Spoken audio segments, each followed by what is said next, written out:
नमस्कार. नीट परीक्षेचा दिवस नुसत्या कल्पनेनेच धडधड वाढते, बरोबर ना?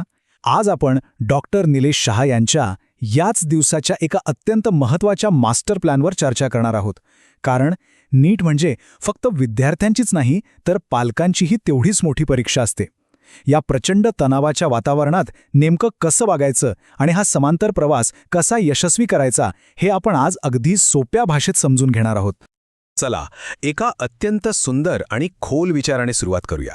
तुम्ही सोडवलेला प्रत्येक MCQ तुम्हाला तुमच्या भावी रुग्णाच्या हृदयाच्या ठोक्याच्या एक पाऊल जवळ नेतो.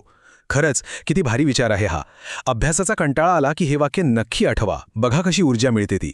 कारण हा नुसता पेपर नाही आहे, तर एका महान पेशाची, डॉक्टर बनण्याच्या प्रवासाची ती पहिली आणि सर्वात महत्त्वाची पायरी आहे.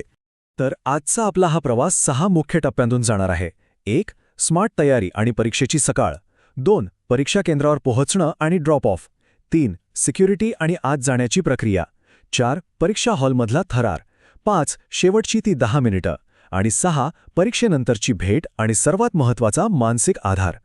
आपला पहिला टप्पा आहे स्मार्ट तयारी आणि परीक्षेची सकाळ. परीक्षेच्या दिवशी सर्वोत्तम कामगिरीची सुरुवात खरं तर आदल्या रात्रीच होते. आणि विश्वास ठेवा, आदल्या रात्री बॅग भरणं म्हणजे काही साधी गोष्ट नाही. ती एक मोठी मोहीमच असते. Admit card, passport size photo आणि ओळखीचा मूळ पुरावा म्हणजेच ओरिजिनल ID अगदी काळजीपूर्वक सोबत असल्याची खात्री करणं हा यशाचा पहिला आणि सर्वात निर्णायक टप्पा आहे. आता लक्ष देऊ नये का? इथंच सर्वात मोठा धोका असतो. स्वघोषणापत्रासह छापलेला ॲडमिट कार्ड, फॉर्मवर लावला होता तसाच passport size photo, original ID, पारदर्शक पाण्याची बाटली, साधे बॉलपेन आणि एक पारदर्शक पाऊच. या विशिष्ट वस्तू नसतील किंवा चुकून एखाद्याच्या हातात स्मार्ट घड्याळ वगैरे राहिलं तर परीक्षा केंद्रावर थेट नो एंट्री असते. विचार करा, वर्षांची मेहनत एकाच छोट्या चुकीमुळे वाया जाऊ शकते. त्यामुळे या यादीचं काटेकोरपणे पालन करणं अनिवार्य आहे. आता वळूया दुसऱ्या टप्प्याकडे, आगमन आणि ड्रॉप ऑफ. या वेळापत्रकातील दुपारी 1:30ची वेळ नीट लक्षात ठेवा. ही नुसती वेळ नाही, ती एक अभेद्य भिंत आहे.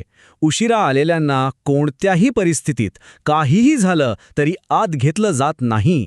ट्रॅफिक होतं, गाडी पंक्चर झाली, अशी कोणतीही सबब इथं चालत नाही. वेळेवर पोहोचण्याबाबत कोणतीही तडजोड खपवून घेतली जाणार नाही, हे अगदी पक्क लक्षात ठेवा. इथे खऱ्या अर्थाने टीमवर्क कामाला येतं. केंद्राच्या बाहेर नोटीस बोर्डवर रोल नंबर शोधण्याची सगळी धावपळ पालकांनी स्वतःवर घेतली पाहिजे. विद्यार्थ्याला तिथे शांत उभा राहायला सांगा. त्याची मानसिक ऊर्जा पूर्णपणे परीक्षेसाठी वाचवणं हेच या क्षणी पालकांचं सर्वात मोठं कर्तव्य असतं.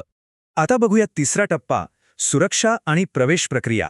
फायनल गेटच्या आत गेल्यावर विद्यार्थी एका कडक सुरक्षा चक्रात प्रवेश करतो. परीक्षेतील पारदर्शकता जपण्यासाठी कागदपत्र तपासणी, फोटो मॅचिंग, चेहऱ्याची आणि अंगठ्याची बायोमेट्रिक पडताळणी आणि शेवटी मेटल डिटेक्टरची तपासणी, ह्या सगळ्या अत्यंत काटेकोर आणि क्रमानुसार चालणाऱ्या टप्प्यांतून प्रत्येक विद्यार्थ्याला जावंच लागतं. हे अगदी एखाद्या गुप्त मोहिमेसारखंच आहे. विद्यार्थी जेव्हा आत या सगळ्या कडक प्रक्रियेतून जात असतो, तेव्हा पालकांनी काय करायचं? तर पालकांसाठी हा सुवर्ण नियम आहे, संयम ठेवा. गेटपासून थोडं दूर शांतपणे उभं राहा. उगाचच तिथे गर्दी करून आधीच टेन्शनमध्ये असलेल्या विद्यार्थ्याच्या तणावात आणखी भर घालू नका. तुमचा मूक आधार त्यांच्यासाठी खूप महत्त्वाचा असतो. आपला चौथा टप्पा आहे प्रत्यक्ष परीक्षा हॉलच्या आत. आत गेल्यावर काय, तर रोल नंबरनुसार आपली जागा शोधायची, सूचनेची शांतपणे वाट पाहायची, हजेरीपटावर सही करायची. पण 1 मिनिट, सर्वात महत्त्वाचं काम म्हणजे एकही प्रश्न सोडवण्याआधी प्रश्नपुस्तिकेचा आणि OMR शीटचा कोड एकच आहे ना हे तपासायचं. इथे झालेली छोटीशी चूक नंतर खूप मोठा फटका देऊ शकते. त्यामुळे हे अत्यंत निर्णायक आहे. आणि मग सुरू होतं OMRचं युद्ध. परीक्षा हॉलमधल्या त्या रणधुमाळीत आपली रणनीती वापरण्यासाठी प्रचंड एकाग्रतेची गरज असते. आधी बायोलॉजी सोडवायचं की केमिस्ट्री की फिजिक्स, जो काही निर्णय घेतला असेल त्याची अंमलबजावणी अगदी अचूक आणि शांत डोक्याने करावी लागते. उत्तरपत्रिकेवर म्हणजे OMRवर केलेली एक चुकीची खूण तुमचं किती मोठं नुकसान करू शकते हे वेगळं सांगायला नको. वर्तुळ अर्धवट रंगवणं किंवा तिथे खाडाखोड करणं अत्यंत महागात पडू शकतं.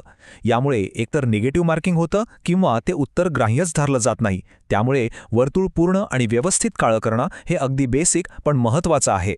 आता आपण आलोय 5व्या टप्प्यावर, शेवटची 10 मिनिटे.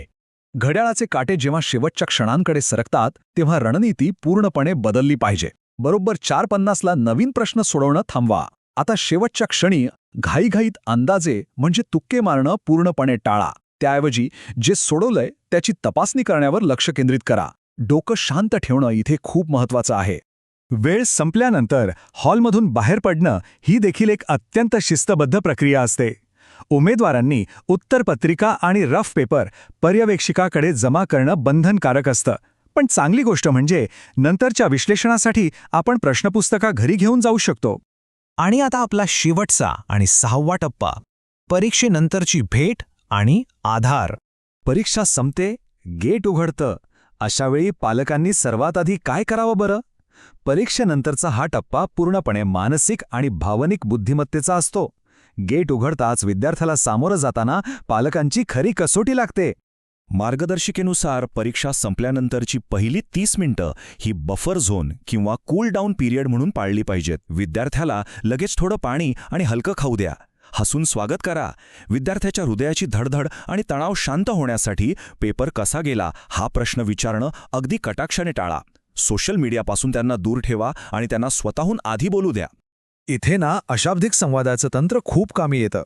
विद्यार्थ्याचा नुसता चेहरा वाचून पेपर सोपा होता, मध्यम होता की कठीण हे एकाही शब्दाचा वापर न करता पालकांना अचूक ओळखता आलं पाहिजे. हे खरं स्किल आहे.